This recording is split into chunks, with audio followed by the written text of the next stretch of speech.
আপনার রুমে যে টেলিভিশনটা আছে এইটা যদি আমি না চালাই তাইলে রুমের ভাড়া কম হইব না? জাতীয় চলচ্চিত্র পুরস্কার প্রাপ্ত অভিনেতা ডাক্তার এজাজুল ইসলাম, যিনি একজন অভিনেতা হিসেবেই বেশি পরিচিত, তবে তার প্রকৃত পরিচয়ে তিনি একজন চিকিৎসক। ঢাকা মেডিকেল কলেজের নিউক্লিয়ার মেডিসিন বিভাগের প্রধান হিসেবে কর্মরত এই চিকিৎসক গরিবের ডাক্তার নামেও পরিচিত। কবুল বলার পরে আমি যদি গানটা গাই কোনো সমস্যা? সম্প্রতি এক সাক্ষাৎকারে ডাক্তার এজাজ বলেন, আমার ভিজিট এখনো 300 টাকার বেশি বাড়ায়নি। আমার যখন প্রমোশন হয় আমার স্টাফরা আমাকে বলল, আপনার জুনিয়র ডাক্তাররা আপনার চেয়ে বেশি ফিস নেয়, আপনি তো আরো বিশেষজ্ঞ, এত কম ফিস নিলে তো মানুষ সন্দেহ করবে, মান সম্মান থাকবে না। আমি বললাম, সন্দেহ করার মতো কিছু নেই। আমার শ্বশুর তোমার মতো বাটপাড়ের কাছে তার মেয়ে বিয়ে দিব না। এক বাটপাড়ের কাছে মেয়ে দিয়ে তারাই কমছে 10 বছর।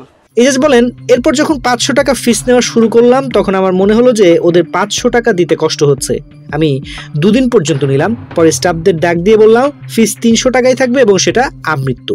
আমি যতদিন বাঁচি আমি 300 টাকাই নেব। এলো কেয়া সুপার বিউটি সোপ, নতুন রূপে নতুন সৌরভে, ভিটামিন ই সমন্বয়ে, শুধুমাত্র তোমারই যত্নে, কারণ তুমি স্পেশাল। ডাক্তার এজাজের মতে টাকার পেছনে অপ্রয়োজনীয়ভাবে ছুটে চলা একটি মানসিক ব্যাধি।